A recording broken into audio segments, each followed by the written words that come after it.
Although hindi ko alam kung good news for you or hindi masyadong good news. Maaari kasing may magbalik, may magparamdam para sa inyo, no? May magparamdam na mga ex-person nyo, mga magbabalik, magpaparamdam, makikipag-reconcile for some of you. Pag sinabing reconcile, guys, makikipagbate. Not necessarily makipagbalikan, pero makipagbate, mga kapiksi. So, this is the season of love, guys. So, pwede kayong magpatawad, di ba?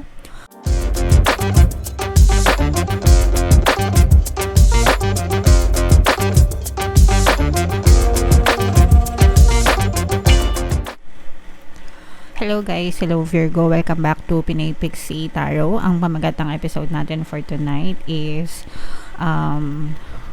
mid-month kapalaran para ngayong December 16 to 30 para sa Virgo, Sun, Moon, Rising, Sign, and Venus.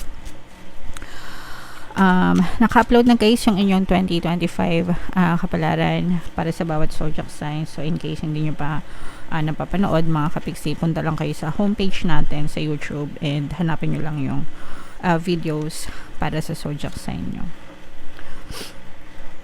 So ito yung mga mensahe sa inyo ni Universe guys ngayong season na to. Ito yung mga positive mga kapiksino. So unang-una we have influence guys. Ito guys, yung mga impluwensya ito sa paligid natin, lalo na ngayong season na to, syempre socialization, 'di ba, holiday season. So hindi maiwasan na lalabas tayo and may mga masasagap tayo, whether it's positive or negative dun sa paligid natin. Kailangan matuto kayong mag-filter mga kapiksi kung ano yung hahayaan nyo na maka-impluwensya sa buhay nyo. Syempre, dapat ang hinahayaan nyo lang is yung mga positive na pwedeng maka-influence sa nyo. Yung mga negative, pwede siyang magsilbi as lesson sa inyo mga kapiksi. Pero iwasan nyo na matrigger, no, sa mga kanagahan. Pag sinabing trigger, yung nagre-react na negatively mga kapiksi, kunwari may negative na sinabi, may negative kayo narinig, may hindi kayo magandang, hindi kayo nagustuhan, ganyan. Tapos magre-react kayo negatively o kaya violently, no? Yun yung sinasabi na trigger. So, iwasan natin yung guys. Huwag natin hayaan na matrigger kayo or madala, no? Madala ba? Sa mga ganong klaseng ganap, mga kapiksi. And instead, mag-focus tayo dun sa positivity lang, and yung positive lang yung i-allow nyo na ma-absorb nyo sa buhay nyo mga kapiksi. Ito rin yung best time para mag-reflect kayo, no? I-analyze nyo yung mga nangyari sa buhay nyo ngayong 2024, kung ano yung magaganda, yung mga hindi magaganda, kung ano yung mga pwede nyong dalhin sa 2025, and yung mga kailangan nyong i-let go sa 2024, yung mga hindi nakakatulong sa inyo, yung mga nakakasira ng buhay nyo, di ba? And ano yung mga beneficial sa iyo moving forward naman mga kapiksi, yung mga ganun, okay? So magplano guys, no? Maganda talaga yung nagpaplano tayo para alam natin kung ano yung pwedeng gawin natin sa buhay natin guys. And always ilagay sa tamang balanse, sa tamang moderation guys, yung mga bagay-bagay sa buhay natin. Palagi ko kayong nire-remind, you cannot appreciate darkness without light, and likewise you cannot appreciate light without darkness. So dapat tamang balanse lang din palagi mga kapiksi. Alright? So comment down below Virgo if feeling nyo nakaresonate kayo dyan. Tingnan natin yung mga ganap sa inyo guys ngayong December 16 to 30. Shuffle natin to mga kapiksi. Habang sinashuffle ko to, panoorin nyo muna yung video natin regarding sa ating paano mag-manifest ng abundance video course. Kapiksi, sawa ka na ba sa mga struggles at hirap sa buhay mo? Masipag ka ba at masikap sa buhay ngunit hindi ka pa rin umaasenso? Ilang beses ka na bang nag-attempt ng negosyo at mag-invest pero palagi ka pa rin nalulugi? Sa pagkakataon na ito ay maaaring may subconscious beliefs ka na nagiging balakid sa iyong pag-unlad at pagyaman. Introducing, paano mag-manifest ng abundance video course. Dito ay matututunan mo ma-overcome ang mga balakid mo para tuluyan ka ng umunlad, umasenso, sumagana, maging matagumpay, successful at maswerte sa iyong kabuhayan, pera, trabaho, negosyo sa lapi at kaperahan ng bonggang-bongga. Dali, mag-send na ng email sa pinoypixie@gmail.com at simulan na ang iyong pagyaman ngayon. Alright, so sa lahat ng gusto mag-avail ng course guys, yung promo natin ngayong December, una magbibigay tayo ng 15% discount mga kapiksi. Pangalawa, magkakaroon din tayo ng free 3-in-1 pampaswerte sa Blimel, sa pampaswerte sa buhay, sa pera at saka sa love life. Sobrang laki ng discount guys, kaya i-avail nyo na. And meron din tayong bagong course mga kapiksi, paano mawala ang third party at magkaroon ng harmonious na relationship para mawala yung mga kabit ng mga jowa nyo. 20% discount naman yan until December 31, kaya i-avail nyo na mga kapiksi. So, eto guys, angel number 222, mga kapiksi, check nyo yung ibig sabihin yan. Baka may additional na mensahe sa inyo, ang inyong mga anghel gabay. So, eto guys, ito yung sinasabi natin na maaari may magkaroon ng trigger sa inyo, no? Unahin muna natin yung negative mga kapiksi. Maaari kasi may mga magpa-trigger sa inyo ngayong season na to, yung mga negative na pagsubok, mga challenges, ganyan, na parang itetest kayo, mga kapiksi, kung paano nyo dadalhin yung mga pagsubok na yun or challenges ngayon. So, parang may mga magpapatrigger sa inyo ng kanigahan. So, you always have to be on top of your thoughts. Kailangan palaging mature kayo mag-isip, mature kayong mag-react para maiwasan nyo yung paggawa or pagkilos na pwedeng mag-backfire sa inyo in the future. So, kailangan palagi kayong tawag dito, marunong ba, no? Marunong magdala ng buhay nyo mga kapiksi. Magpaka-adult kayo, guys, no? Hindi na kayo mga bata, at least mga viewers natin dito, no? Yung mga age bracket nyo guys, usually mga 30, 40, 50s, no? So, mga adult na kayo, kaya dapat yung level ng pag-iisip nyo adult na rin. No, wag na kayong makisawsaw sa mga immature na bagay sa buhay nyo, mga kapiksi. Okay? And on the good side naman guys, ito may mga angel number 222. Check nyo yung ibig sabihin yan. May mga unexpected na ganap, especially pagdating sa love life mga kapiksi.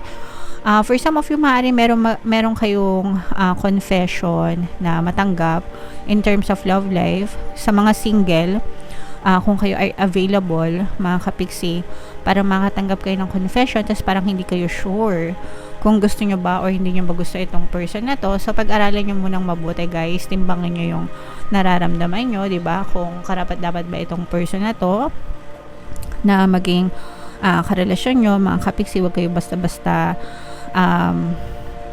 oo ng oo. Diba? So, kailangan tingnan nyo muna kung sincere yung intention nitong person na to sa inyo, mga kapiksi. For some of you, pwedeng LDR din to. Sa mga LDR nating mga kapiksi, may chance na magkita kayo nitong person na to, mag-meet kayo in person, especially kung never pa kayo nag-meet like ever.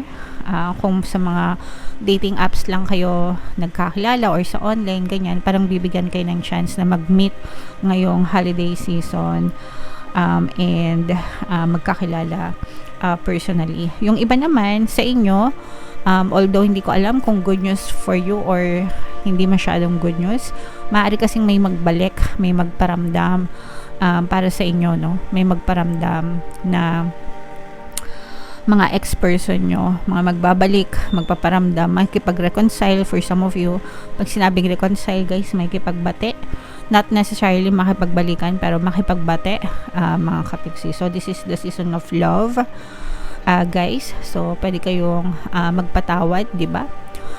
Para maputol na yung mga negative attachments nyo. Yung iba sa inyo guys, divine match talaga ito, no? Sa mga single, no?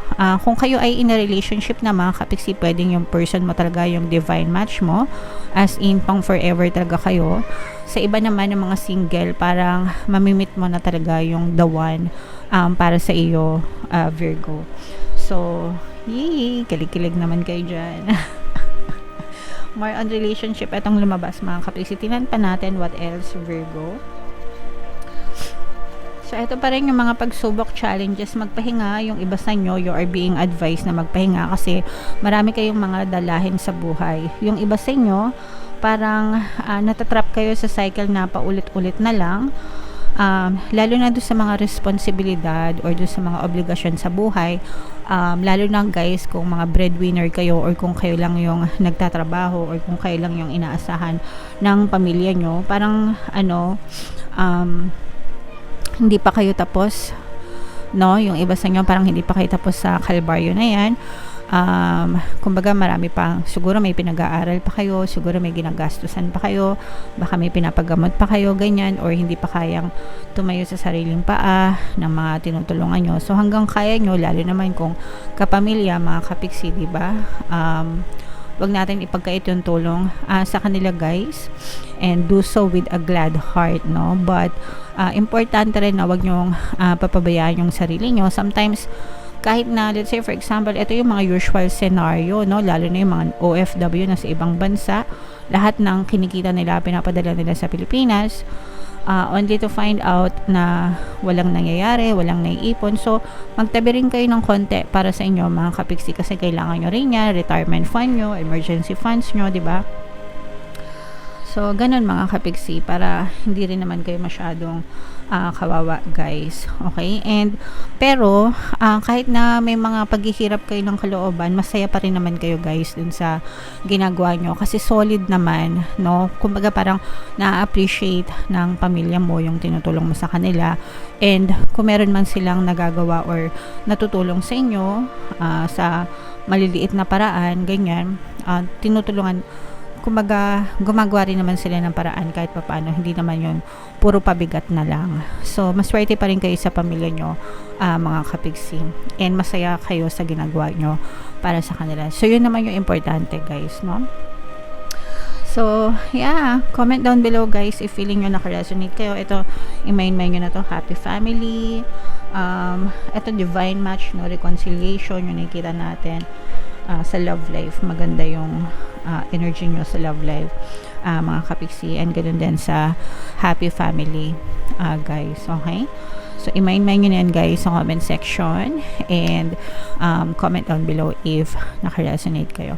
Ito yung ating 2025 kapalaran guys, panoorin nyo na.